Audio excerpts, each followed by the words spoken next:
Bismillahirrahmanirrahim. Assalamualaikum warahmatullahi wabarakatuh.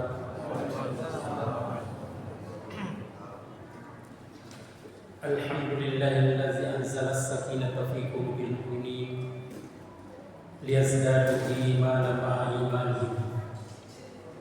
Asyhadu an la ilaha illallah wahdahu la syarika lah wa asyhadu anna Muhammadan abduhu wa rasuluh. Allahumma shalli wa sallim wa barik ala sayyidina Muhammad wa ala alihi wa ashabihi wa man tabi'ahum bi ihsan ila yaumil. Jamaah tarawih malam ke-20 yang sangat berbahagia. Marilah kita senantiasa mengucapkan puji syukur kepada Allah Subhanahu wa taala atas karena nikmat dan hidayahnya lah sehingga pada malam ke-20 bulan suci Ramadan ini kita masih diberikan hidayah oleh Allah Subhanahu wa taala untuk hadir menegakkan daripada amalan-amalan bulan suci Ramadan yang mana Rasulullah berjanjikan bahwa siapa yang menegakkan daripada malam ke-20 diberi pahala para syuhada dan para saleh. Maka berbahagialah kita bahwa yang diberi hidayah pada malam hari ini Allah memberi hidayah kita pahala para syuhada dan para saleh. Salam dan salam kita peruntukkan kepada junjungan Nabi Muhammad SAW, Nabi yang menjadi suri teladan dalam segala aspek kehidupan kita. Beliau mencontohkan bahwa sangat rajin mendirikan sholat malam. Apatah lagi di dalam bulan suci Ramadan berkali-kali lipat daripada beliau mendirikan sholat malam itu. Nah, ini ada gejala yang terbalik di tengah-tengah masyarakat kita pada umumnya. Rasulullah dalam riwayat bahwa beliau mempererat ikat pinggang di 10 malam terakhir dalam rangka meningkatkan kuantitas dan kualitas ibadah salat malam. Tetapi di tengah-tengah kalangan kita beberapa masjid saya lihat sudah mengalami kemajuan. Maksud saya barisnya sudah maju. Saya lihat sudah mulai bergeser keramaian itu ke tempat-tempat belanja. Saya tadi dari Dayak ke sini ini selesai buka Sarian Sustat, tetapi beberapa tempat belanja saya kira mungkin saya tidak bisa sampai pada saat waktu yang tepat karena sudah macet di beberapa tempat karena bergesernya. Padahal 10 hari terakhir, 10 malam terakhir adalah tempat yang sangat istimewa di dalam bulan suci Ramadan. Bahkan ada satu pesan Rasulullah, taharraw lailatul qadar fil witri min ashril awakhir min Ramadan. Carilah malam Lailatul Qadar di 10 malam ganjil terakhir di dalam bulan suci Ramadan. Dan ulama memberikan tip khusus, carilah malam ganjil di 10 terakhir pada saat masuknya bulan suci Ramadan. Kalau kemarin malam Sabtu masuk Ramadan, maka cari 10 terakhir mana malam ganjil malam Sabtu. Maka upayakan jangan tertidur pada malam itu karena ulama memberikan tips untuk mencari Lailatul Qadar. Jamaah tarawih yang sangat berbahagia. Suatu ketika dalam riwayat Nabi Musa alaihissalam setelah berdialog dengan Allah, dia mengungkapkan kebahagiaannya. Ya Allah, masih ada seseorang setelah saya ini mempunyai kedekatan seperti ini. Saya sekarang berbahagia karena aku berdialog denganmu. Masih ada seseorang setelah saya ini yang mempunyai kedekatan seperti saya. Maka Allah menjawab, hai Musa, ada nanti umat yang di belakang, namanya umat Muhammad. Ada keistimewaan yang luar biasa saya berikan kepadanya, yaitu bulan suci Ramadan. Apabila umat Muhammad ini berpuasa pada sore hari menjelang dia buka, bibirnya pucat, mukanya putih pasi karena menahan lapar dan dahaga. Antara aku dengannya tidak ada lagi tabir yang mengantarai aku dengannya. Sedangkan aku berdialog denganmu, masih ada 70.000 tabir mengantarai diriku denganmu. Inilah sebenarnya yang perlu kita upayakan dan maksimalkan, bahwa bulan suci Ramadan ini adalah hal yang sangat luar biasa hadir di umat Muhammad dalam rangka melipat gandakan seluruh amal ibadah kita. Terkhusus di penghujung puasa kita, jangan sampai anak-anakku memanfaatkan hanya main game, main domino, main catur, sekedar untuk menunggu waktu buka. Padahal itulah tempat yang salah satu tempat yang sangat mustajab kita mengangkat tangan berdoa, berzikir dan mengaji untuk mempersembahkan nilai-nilai ibadah kita yang dilipat gandakan. Jamaah yang sama berbahagia, sebagaimana yang disampaikan oleh protokol tadi, bahwa saya ditugaskan memberikan tema ceramah Ramadan, momentum mengembangkan kepribadian muslim yang kuat dan ittiba. Sebenarnya kepribadian muslim dengan melewati momentum Ramadan ini bukan hanya kuat dan ittiba. Seorang ulama mengatakan minimal 9 kepribadian yang meningkat setelah kita melewati bulan suci Ramadan.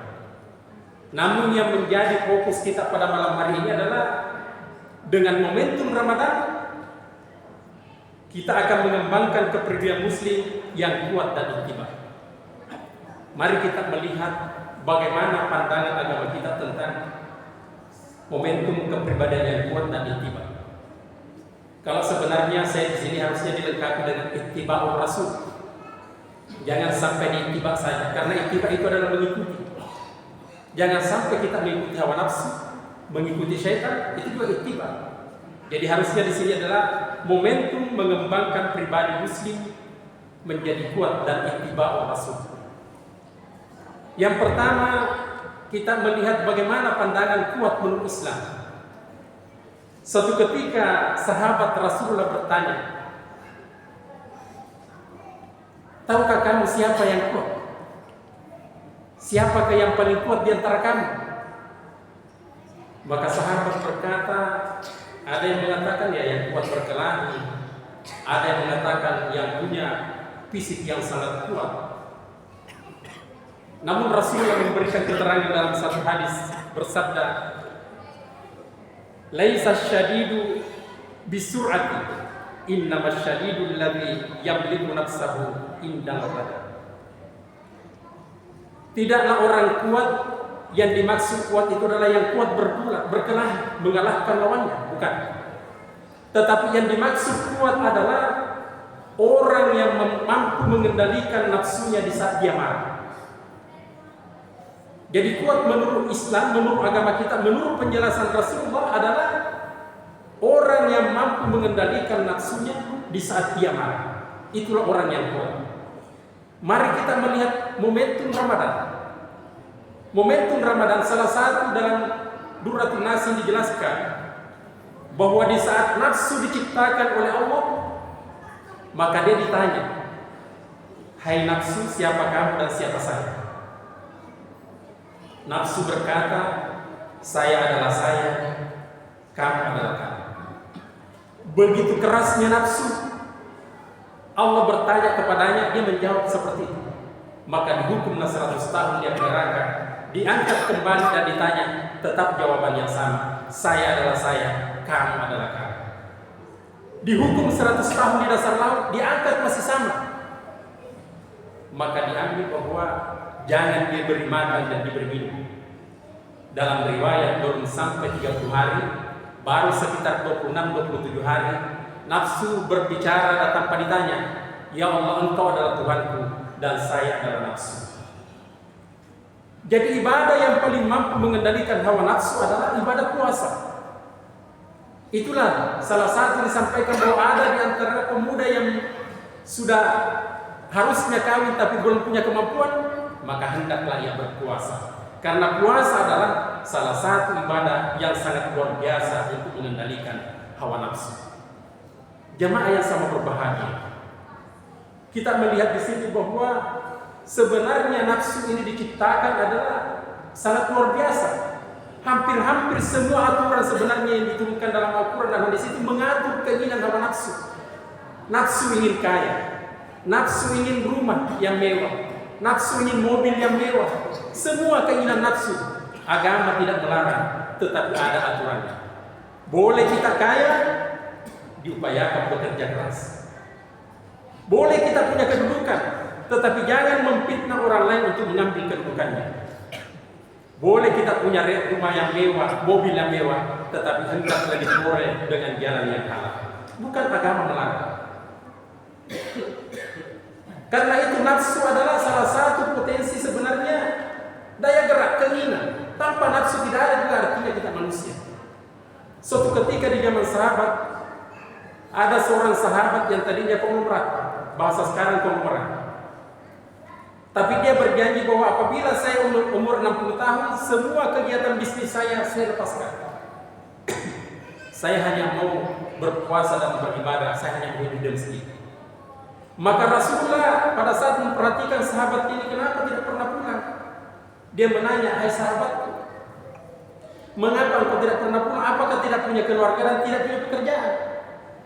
Dia berkata, ya Rasulullah, tadi ini saya pengusaha sukses ya Rasulullah, tapi saya ini melepaskan seluruh usaha saya setelah umur 60 tahun. Saya serahkan usaha saya kepada saudara saya dengan perjanjian 50% keuntungan kembali kepada istri dan anak saya, kemudian kepada saya untuk hidup, dan 50% keuntungan diambil oleh saudara karena dia mengelola.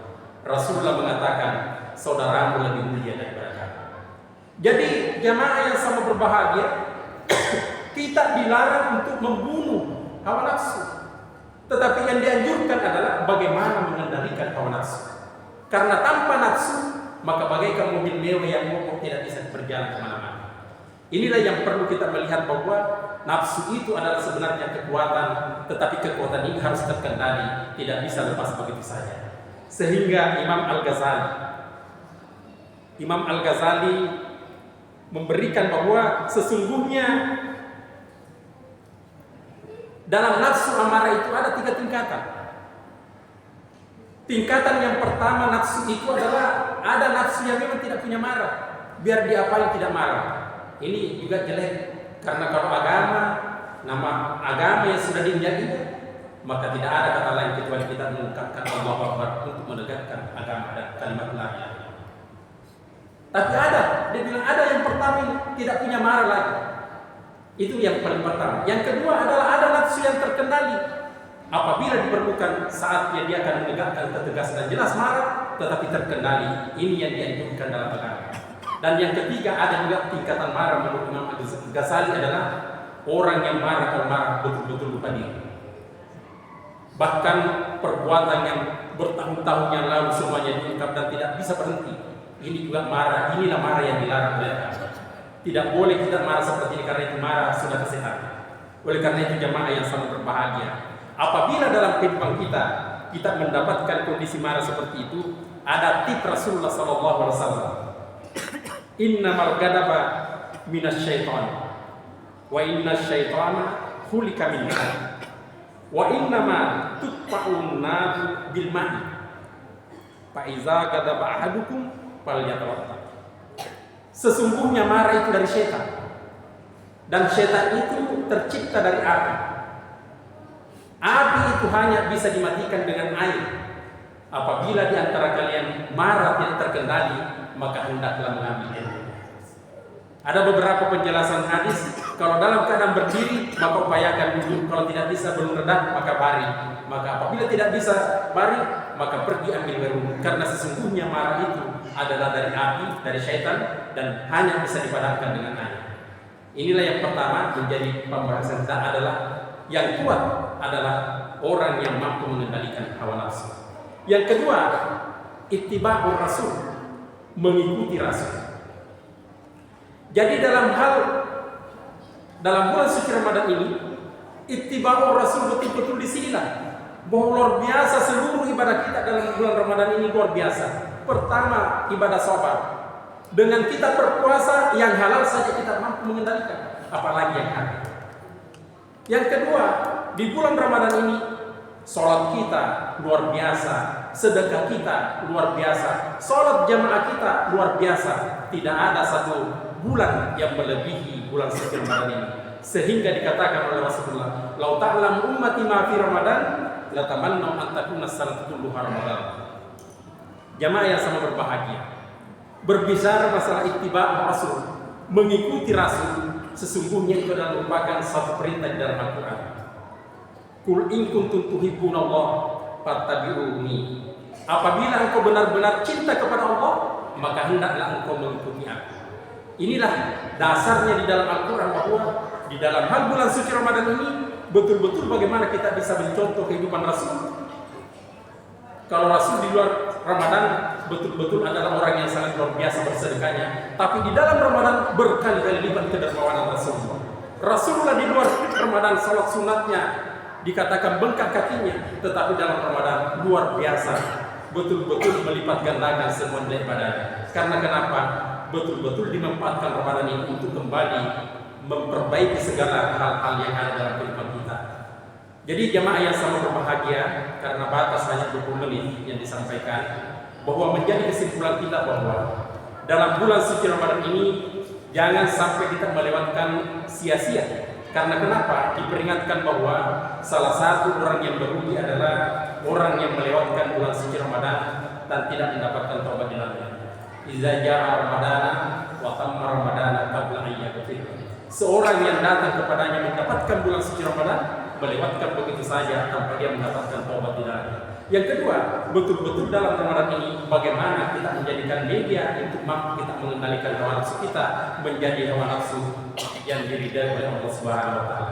Yang ketiga adalah yang terakhir, bagaimana seluruh aktivitas kita betul-betul mencontoh kepada Rasulullah sallallahu alaihi wasallam. Lebih dan kurang yang mohon dimaafkan. Minallahil musta'an wal iqlan. Assalamualaikum warahmatullahi wabarakatuh.